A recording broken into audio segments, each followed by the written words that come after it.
Hey everybody, this is Russ from Retro Game Core. It's been a minute since I did a mini PC review, and so that's what we're going to do here today. This is the MinisForum MB7. Now this has an Intel chip inside, and usually I do a lot of videos on AMD chips just because I really like the Ryzen integrated graphics, but all the same, I think this one is going to be worth it just to check out the competition. Now we have some pretty neat features here, for example an aluminum shell around the sides which will keep everything nice and cool, but then also a new cooling system which is very quiet too. In addition, we have dual USB 4 ports here, full spec, so you'll be able to use an external GPU, and then in addition it has a new cover right here which you can actually just pop off without using a screwdriver at all. So this is going to be really handy if you want to upgrade your RAM or your hard drive. All that stuff is easily accessible right here. And so today we're going to do all the things I like to do in a mini PC review. That includes taking a look at the hardware, but then also just the general PC use, as well as PC gaming, and of course retro game emulation. And so without any further delay, let's go ahead and dive in.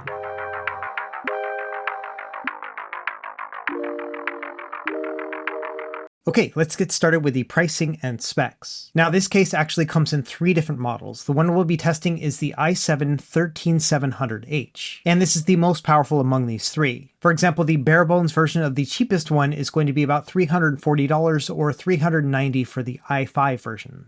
And then the one we're testing today will be $490 if you get the bare bones one. That means you'll have to bring your own RAM and storage. Now the unit I have for testing from MinisForum comes with 16 gigs of RAM and 512 gigs of storage, and that'll bring up the price quite a bit to $610. And if you wanted to spec it out more, you could double the RAM and the storage to cap it out at around $700.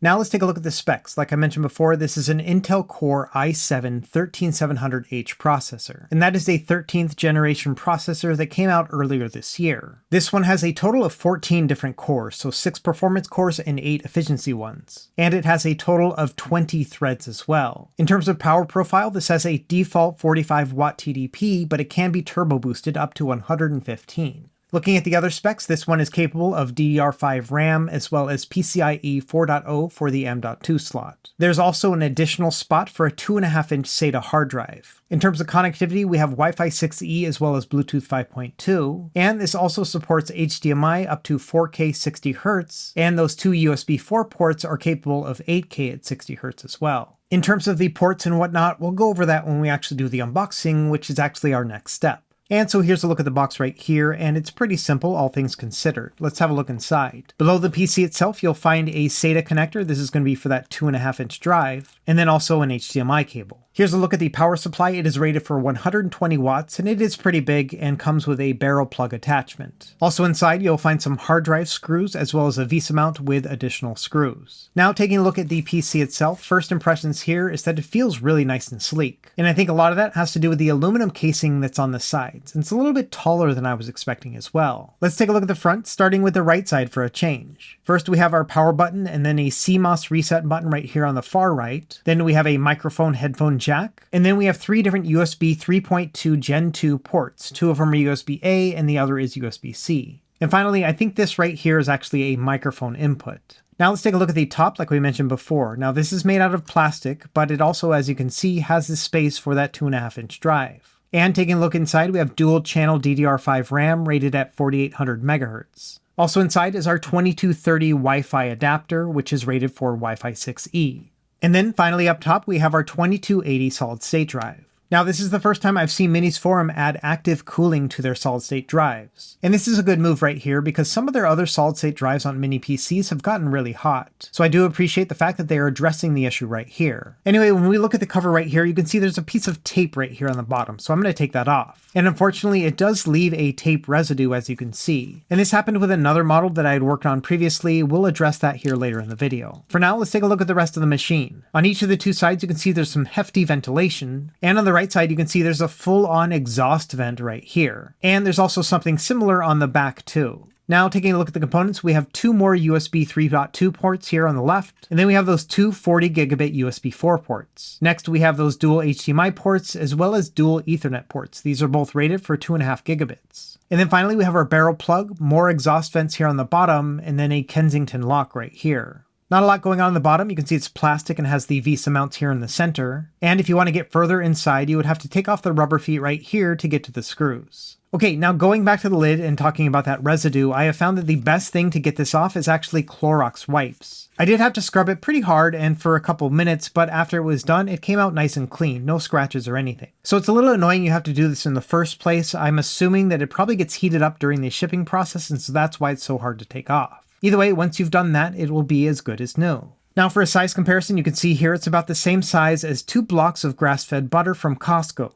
And for a more practical comparison, here's an Xbox Series controller. So yes, overall, it's a pretty small mini PC. Now, digging in the software here, I want to test out the power and temperature. First thing on idle, you can see it hovers around 8 watts altogether. And when nothing else is going on, you can see we're getting about an average runtime temperature of about 45 to 47 degrees Celsius. Now, if we run a CPU-intensive task like Cinebench, you can see that the power profile will go up to a 45 watt, but even then, at a max load, you can see the temperatures remain relatively low, about 72 degrees on average, and even at their highest temperatures, they were still hovering around 80 degrees altogether. So this is definitely a device that runs very cool. On top of that, it's very quiet. In fact, I tried to film some footage of the fan running, but it is so quiet that I never really got any good footage. And so honestly, I didn't really even bother taking the footage because it was so quiet that all I really was going to show you is just a close-up of the PC itself. Either way, yes, this machine is both cool and impressively quiet. If you're a numbers person and you want to check the Cinebench score, here you go right here. It's a little bit over 13,000 altogether. And that's one of the most impressive scores I've seen on an APU to date. Now, another thing I like to test are just general computer tasks. And so, for example, one of those things I like to use is PC Mark 10. Now, this software is a little bit old, but you can still see here that it ranks out pretty well here against other PCs from a few years ago.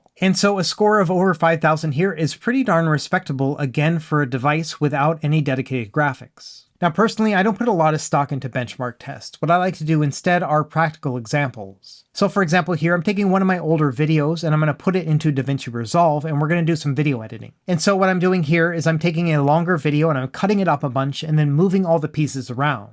In the end, what I'm trying to make here is a 1-minute long clip that is just various parts of the same video. On top of that, I'm going to add things like transitions and titles just to kind of throw it through a loop. From there, I'm going to export this video out at a 1080p resolution at 60 frames per second. And my hope here is that the rendering time will be less than the runtime of the video itself. So anything under 60 seconds is gravy to me. However, as you can see here, this thing just kind of runs it through no problem whatsoever. In fact, it only takes 25 seconds to do a 1-minute clip, so this is going to be great when it comes to video editing, at least up through 1080p, and you should probably be able to do some light 4K editing as well. Another thing that's pretty common is people use these mini PCs as media servers. So what I'm going to do here is I'm going to adjust the resolution to 4K unscaled, and then we're going to play a 4K video. And it's kind of hard to see the stats just because we're at such a high resolution, but I'm going to blow them up here. The most important thing for me is to not drop a lot of frames. And initially you can see it dropped 3 frames when you first started up, but after that it remained very stable. In fact, even after 6,000 plus frames, you can see it only dropped a total of 7 frames altogether. That's obviously going to be completely imperceptible to the eye, and so this is going to be really great when it comes to media playback as well as a server. But of course, this channel is not called Media Server Course. Let's go ahead and get into gaming. We're going to start with PC gaming and start with our lightweight games and work our way up from there. And as expected, when you get to the lightweight games, you'll have absolutely no problem right here. This can play everything you can think of when it comes to this genre. Even moving up to what I would consider to be like medium weight games, things like Hades or Ori and the Will of the Wisps, each of these are going to play at 60 frames per second, absolutely no problem here as well. Moving over to real-time strategy games, these are going to play great. For example, here at 1080p high settings, we're getting an average of about 120 frames per second. And to me, that's an indication that you could also play this at a higher resolution and still get over 60 frames as well. Moving on from there, I like to test out what I consider to be Xbox 360 era games. And so something like BioShock Remastered or Halo Reach, each of these are going to play at 60 frames per second, either at high or medium settings. It's a similar story with Grand Theft Auto 5. Here I'm playing it at 1080p under normal settings, which is kind of like a mix of medium and low, but as you can see right here, yeah, it's playing great. Moving along, we have Street Fighter V. This one doesn't play well with MSI Afterburner, so I can't show you the stats, but on the top right, you can see that it's getting a stable 60 frames per second at 1080p with medium settings. Now from here, I like to test former AAA titles. So for example, Rise of the Tomb Raider here at 1080p with low settings. And as you can see here, we're getting an average of about 30 to 40 frames per second.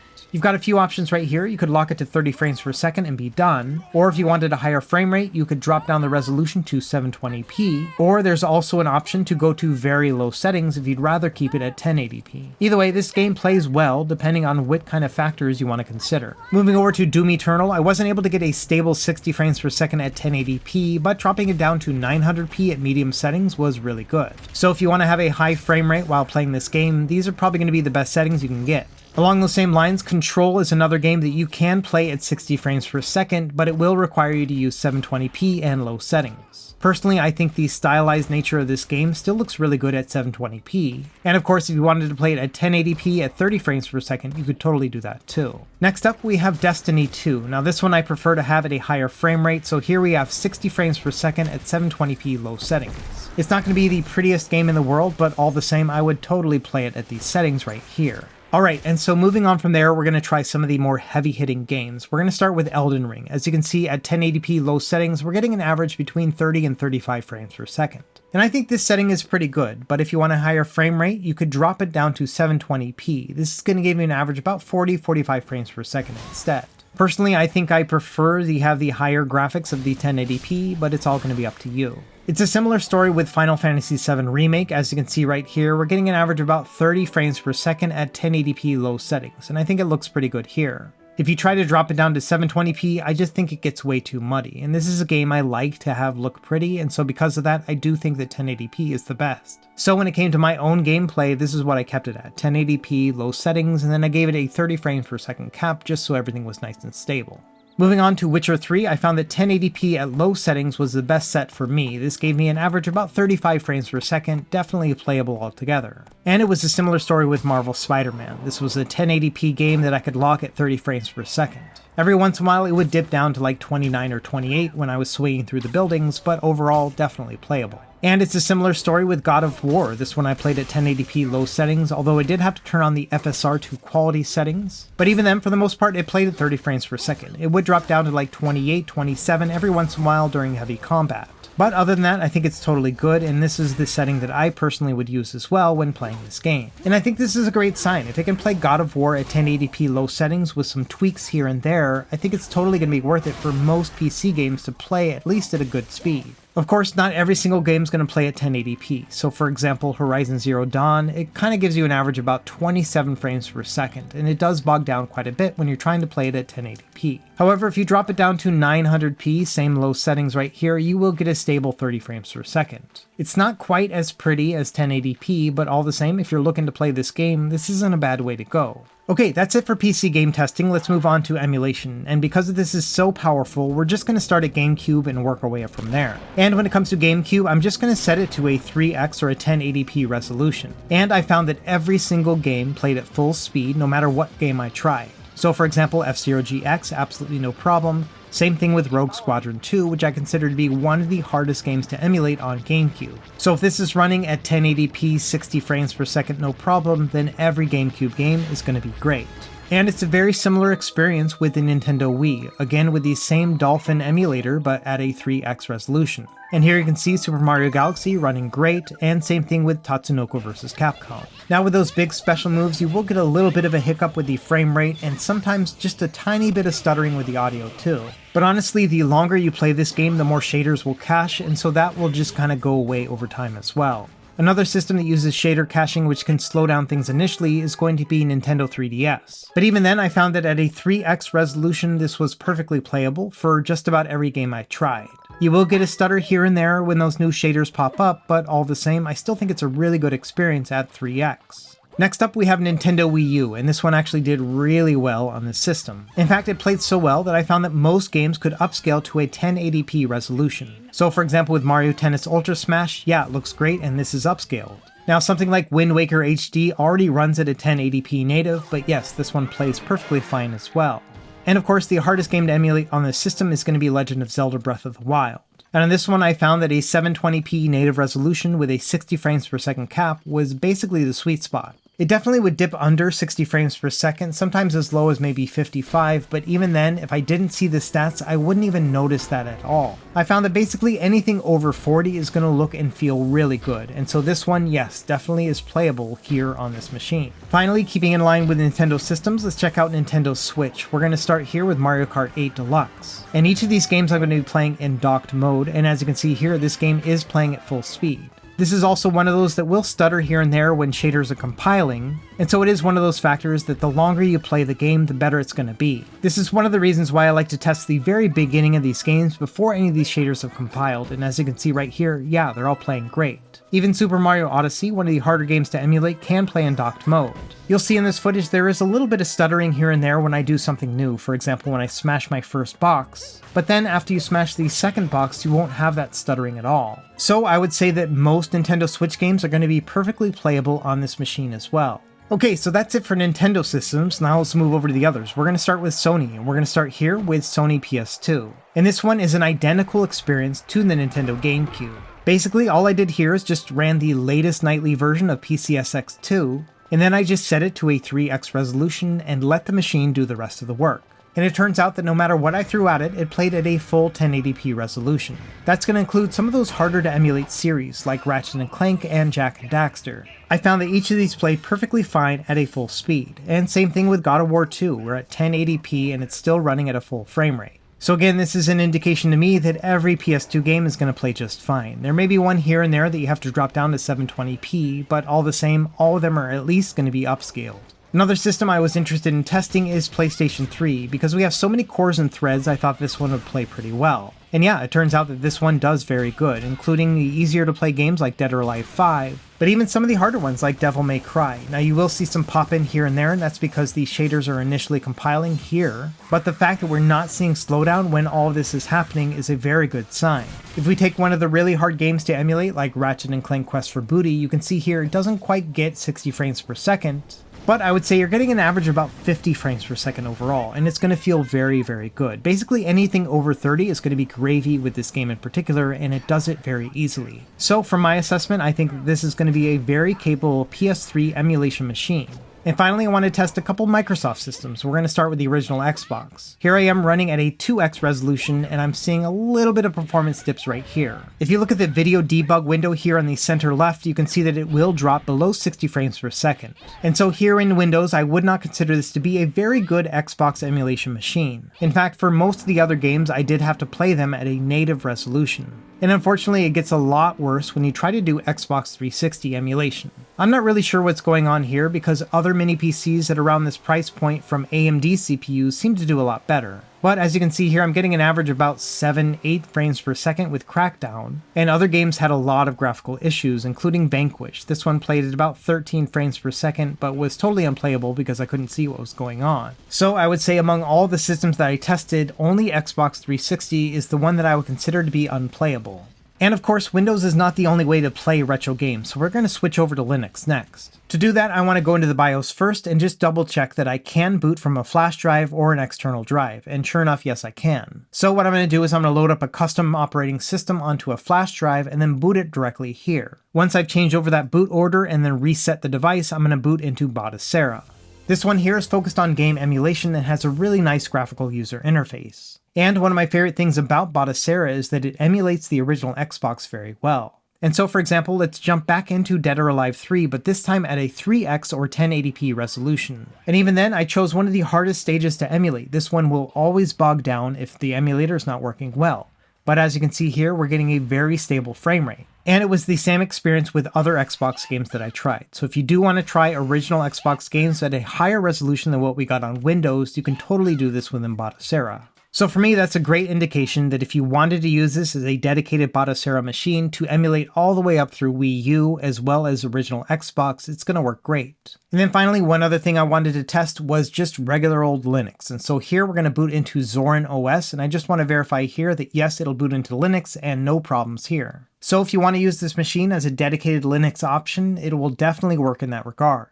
Alright, and so that's really the extent of my testing. Let's go ahead and jump into what I like and what I don't like about the MPB7. Number one, I think it has a nice design. I like the fact that it has that aluminum shell and it just looks really good sitting on a desk. On top of that, I appreciate that it has very easy access to the drive as well as the RAM. That's going to make it very easy if you do choose to buy a bare bones version and get your own RAM and hard drive on the cheap. Additionally, I think the cooling profile here is very good. Not only does it keep the device nice and cool, but it is super quiet to actually use. And as we saw from our performance testing, this thing was great in basically every regard. It did really well when it came to PC stuff, but then also when it came to PC games, you saw that it played most games at 1080p with low settings if you're okay with a 30 frames per second cap with those AAA titles. Additionally, I had a similar experience when it came to emulation. Basically everything would upscale up to at least 1080p. Now, of course, this is not a perfect mini PC, and so because of that, I do have a couple things I want to bring up. Number one, it is disappointing that Xbox 360 emulation is kind of limited here, but I don't think that has to do with this particular PC. It's really the chipset that they're using. It doesn't seem to be optimized for that emulator. And finally, after scratching my head for a while, the only other negative I could come up with is the fact that there are just so many options when it comes to mini PCs at this price point. For example, if we go over to my mini PC spreadsheet, you'll see a list of all the PCs that I've tested over the past couple years. There's about 30 altogether. And in terms of price, this one's kind of in that lower 2/3. Now granted, you could get something for cheaper, but if you look at the other cheaper mini PCs, they don't tend to do quite as well when it comes to emulation and other performance as the one that we're testing today. Along those same lines, if you wanted to spend a little bit more, say for example $650 for the UM690, you can definitely get a little bit better performance for that extra $50. And so in my assessment, I do think that this device is priced correctly. I think that what you're getting right here for $610 seems to be about in line for the other ones that I've tested before. It's really going to come down to whether or not this particular mini PC meets your budget and gaming needs. The way I see it, the MPB7 is a really great option if you're looking for something that's just a cheap all-around mini PC that doesn't take up a lot of space. So for example, you know that you are going to be doing some Windows-based tasks, maybe you're going to be doing some shopping or other browsing,